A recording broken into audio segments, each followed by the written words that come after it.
Hi guys, welcome to today's video. This week we've got something very special for all of you storage and organisation fiends out there. I'm going to be showing you how to make your own custom storage jar labels using water transfer paper. Let's jump in.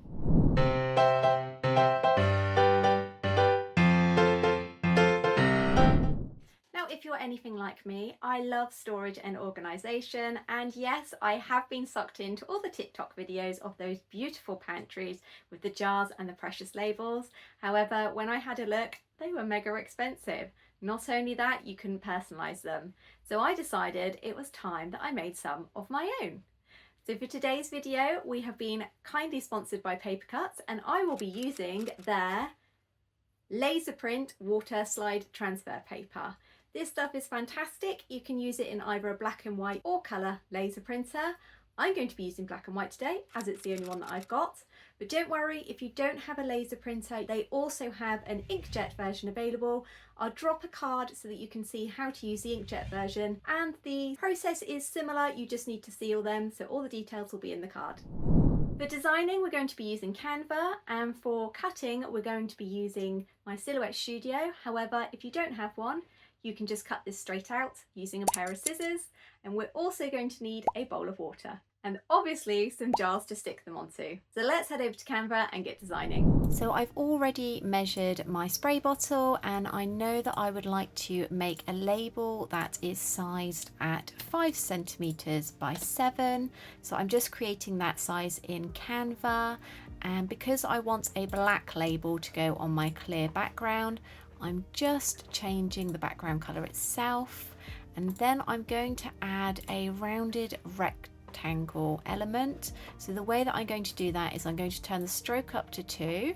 I'm going to change the colour of the stroke to white, and I'm going to have no colour on the inside, and I am then going to change the size of it to be 4.5 wide by 6.5 tall, and I'm then going to use the alignment tools just to get it to the middle of the page. And once I've added the text on, I'm going to create this as a window cleaning bottle. And obviously this is far too big, so I'm going to size this down to probably a 16. I'm not very happy with the font either, so I'm going to have a look in the font selection to find one that I quite like. I think I'm going to go for this Atherton here, or Atherton here. And I'm also going to play with the letter and line spacing. So let's just move this down to 1. Move a little bit more. Letter spacing, I'm going to just keep at 0, that's absolutely fine. So I also want to add a little bit more text at the bottom, but this is going to be much smaller, so I am going to size this down to 8. And we're going to change this to 100% natural as I make my own window cleaner with just ye olde white vinegar and boiled water. So this is looking good, but I would like a little bit of separation between the two here. So we're going to go over to the elements, and we're going to have a look for lines. Let's change that to white so it's visible. No, I think that one's going to be too fine to actually show up. This one looks better, so we are going to just add that to make it a little bit smaller.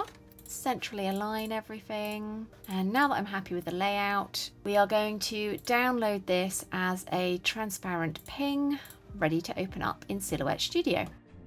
Now, if you want something a little bit more quirky, then Canva has got so many different designs available that you can obviously adapt for your own.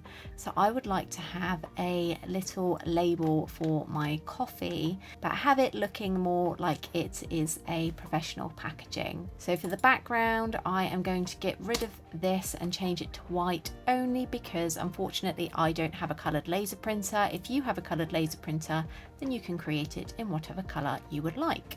So we're now going to go through and we are going to adjust all of these and personalize it to match the design that I have in mind.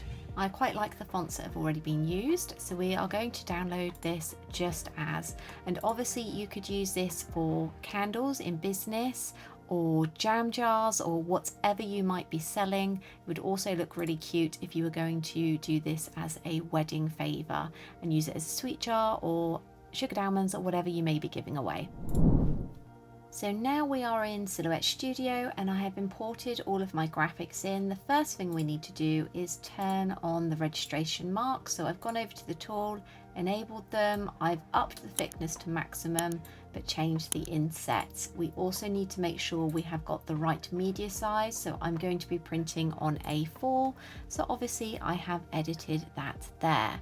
Next up we are going to create some rectangles that are going to just go around the designs themselves. So first of all I am going to create one for this window cleaner label, and it needs to be 7 by 5. So we're going to uncheck the padlock at the top so that I can free edit the sizes, and then we're going to edit those nicely there. And I'm just going to hold down the shift key whilst I adjust the corner rounding to make sure that it's even, and then I am going to select both of those and use the center tool before zooming straight in to make sure that everything is lined up correctly.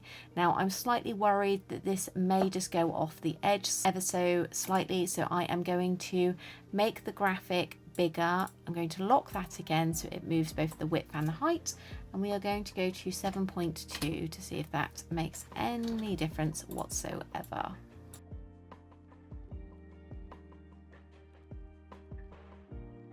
Perfect. Once I'm happy with that, I'm going to group, and I need to now do exactly the same for the rest of these. Now this one here is slightly different, and instead of creating a shape, we're going to use the trace tool, which is this little butterfly. Select the trace area, and then we're just going to go around the outline itself, but we're going to press trace outer edge, and I'm then going to zoom in to make sure that I am happy with that. I think that actually we can do a little bit of an internal offset, so I'm going to go in and change this to 0.01. I only want a tiny one, and then we're going to remove the outer, and then select these two and just centrally align them. It is time to make sure that I'm happy with the layout of all of these.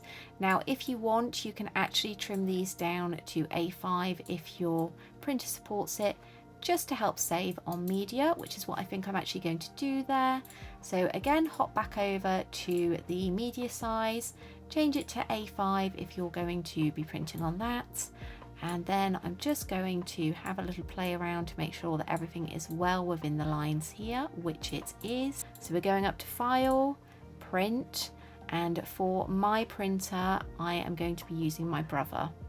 So I'm pressing print, and I am going to adjust the settings by preferences. Now obviously you will know what your printer settings are. The one thing that you do need to do is make sure that this is on graphics and make sure that it is on envelope thick. If you've got a glossy setting on your toner printer, then great, use that.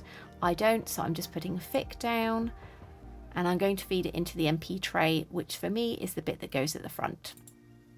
And it's just reminding me to open the back cover, which I'm going to do, and now we're going to print.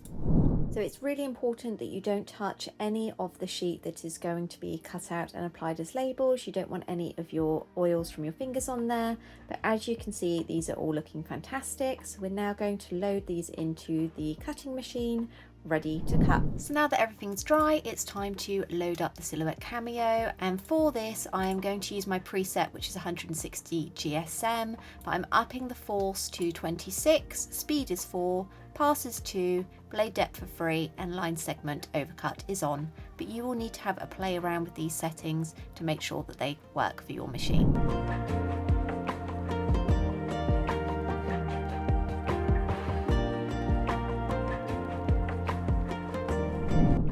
So now that we have everything cut out, it's actually time to prep our jars and containers. I like to use isopropyl alcohol for this, as it's something that I have to hand anyway. It just gets rid of any grease. or you can actually use a fairy washing up liquid. Just make sure that it's cleaned off properly. I'm going to show you how I do it by isopropyl alcohol. You just need to put some onto a kitchen towel and then just rub over exactly where you're going to be placing the label. Obviously make sure that it is fully dry. And I like to use the grid markings here on my mat because it makes it a little bit easier to line everything up, or it usually makes it a little bit easier to line everything up when I don't have a camera in the way. So I am now going to move on to the next stage, and you need a bowl of water for that. So we are just going to pop this in and submerge it for approximately 30 seconds, and you might find that it curls up at first. It should flatten out in a minute. I'm just going to test to see if this is released from the backing, and you can see here, hopefully just that corner there, it's starting to come away. So we take that out of the water, we place it roughly where we would like it, and then we start sliding the back away, or leave the label on. And then because it's wet and it's the wet application method, it is really easy to line up on your jar. When you use stickers, it can be a lot more tricky because once it's down, it's down. Whereas with these Waterslide decals, look, you can move it around so easily. Just make sure that you are happy before you take a clean bit of kitchen roll, and very carefully making sure that you don't move it too much. We're just going to remove any of the excess water. Just going to slide that up slightly to make it more in the middle. And the good thing about using the laser printer is that the toner is already fully waterproof, unlike when you use the inkjet, you need to seal it with an acrylic sealer. But there we go, and we're just going to leave that to dry.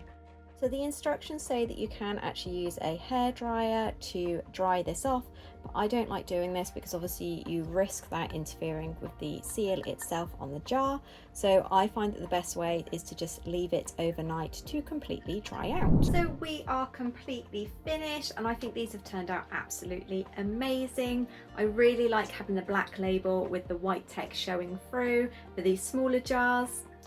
And this white version looks fantastic as well. This is the perfect place to store my coffee. So obviously you're not just limited to rectangles, you can also have any shape that you like. If I was to make this again, I would definitely make it a bit bigger, tiny bit lost on here, but you can still get the overall effect with the arched design itself. And these can be applied to anything like spray bottles or even larger flower canisters like this. So the great thing about these Waterslide decal transfers is that you have a really robust finish once everything has cured and dried.